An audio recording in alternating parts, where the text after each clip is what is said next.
Hey, what's up, honeycrunchers? Just received products from BornPrettyStore.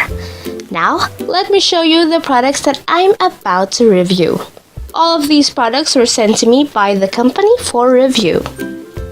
So, first we have is this Valentine's Day L008 stamping plate.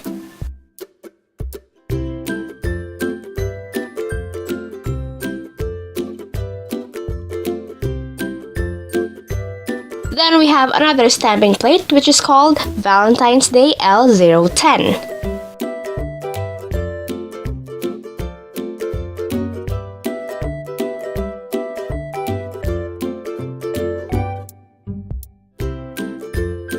And lastly, we have this Holo Chameleon magnetic polish in Star Vies Moon.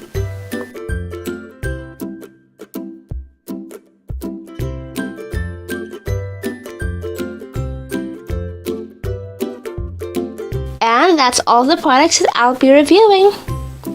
If you don't want to miss my upcoming reviews, click the subscribe button.